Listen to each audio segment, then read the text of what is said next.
Para sa ikalawang linggo ng Values Education 7, ating pag-usapan ang dignidad ng tao. Bakit ito ang pundasyon at bakit mahalaga ito lalo sa sarili, sa pamilya at sa kapwa. Magandang araw. Alam nyo, sa ating pang-araw-araw na pamumuhay, madalas nating marinig ang salitang paggalang. Tinuturuan tayo ng ating mga magulang na gumalang o rumespeto sa mga nakakatanda, sumunod sa mga tuntunin at maging magalang sa ating kapwa. Subalit, naitanong mo na ba kung bakit mahalagang igalang ang bawat tao? Ang sagot ay matatagpuan sa isang mahalagang salita, ang dignidad.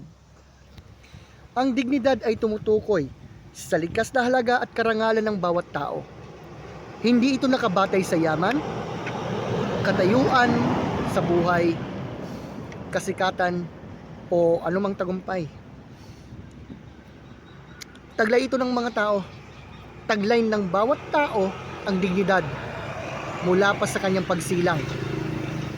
Ibig sabihin, mayaman man o matanda, mayaman man o mahirap, bata man o matanda, may ngipin man o wala, lalaki man o babae, lahat ay may pantay na dignidad at karapatan at ibig sabihin, karapat dapat sa paggalang.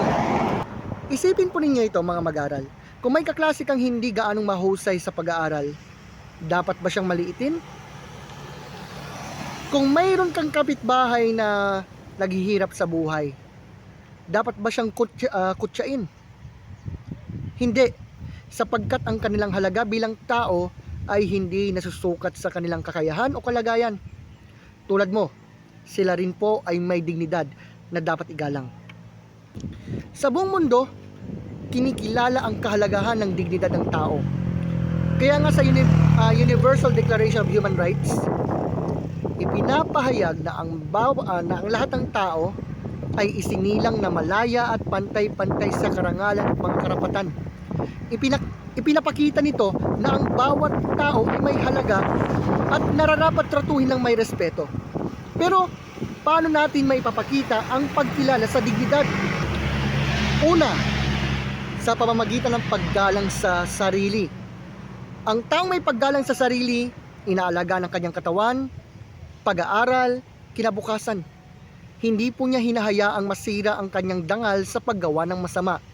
Pagka pinipili mong mag-aral mabuti, umiiwas sa bisyo at gumawa ng tama kahit mahirap, ipinapakita mong kinikilala mo ang iyong dignidad. Pangalawa, sa pamamagitan ng paggalang sa pamilya.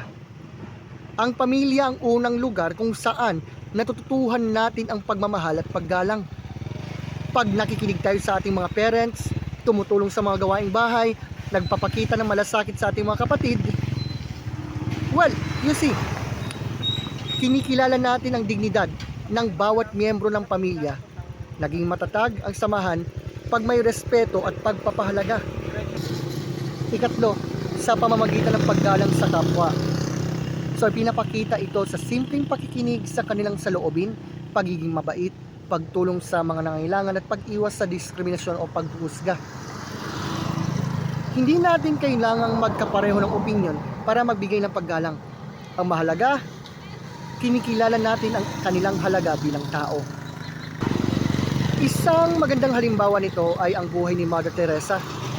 Inalay niya kumbaga ang kanyang buhay sa paglilingkod sa mga mahihirap at may sakit. Hindi niya tinignan kung sinong mayaman o mahirap, saganang kanya. Ang bawat tao ay may halaga at may dignidad.